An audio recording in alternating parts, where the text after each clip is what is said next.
Hi friends, அனைவருக்கும் வணக்கம். தங்க நகை கடன் வாங்கியவர்களுக்கு ரிசர்வ் பேங்க் ஆஃப் இந்தியா வந்து பார்த்தீங்கன்னாக்கா புதிய கட்டுப்பாடுகள், புதிய ரூல்ஸ் வந்து கொடுத்துருக்காங்க.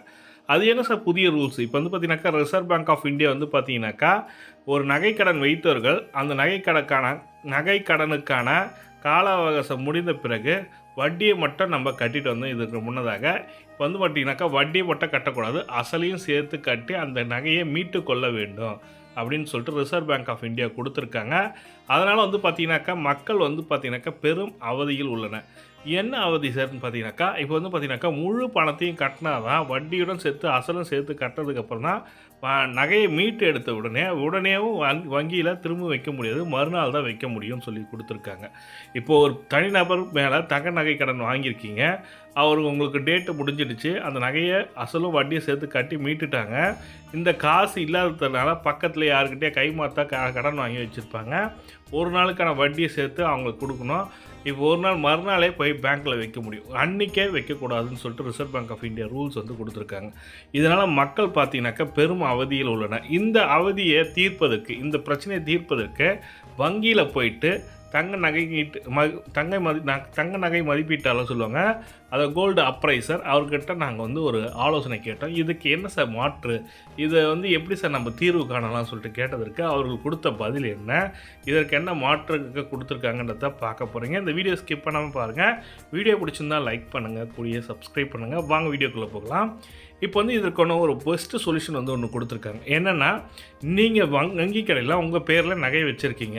இப்போ ஹஸ்பண்ட் அண்ட் ஒய்ஃப்னு இருக்காங்கன்னு வச்சுப்போமே, கணவன் மனைவி பேரில் நகை கடன் வைத்திருப்பார்கள் வச்சுப்போமே.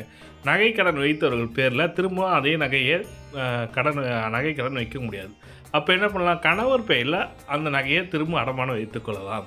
இப்போ வந்து நீங்கள் வட்டியும் அசலும் கட்டிட்டு நகையை மீட்டு எடுத்துட்டு அதே நகையை திரும்பவும் வேறொரு பெயரில் நகை கடன் வாங்கி வைத்துக்கொள்ளலாம்.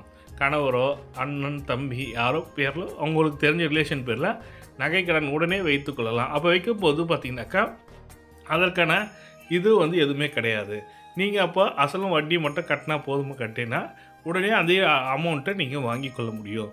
அதனால் அடுத்த இன்னொரு வங்கியில் அல்லது இன்னொரு கணக்கில் அந்த நகை கடனை வைத்துக்கொள்ளலாம்னு சொல்லிட்டு அப்ரைசர் வந்து கொடுத்துருக்காங்க.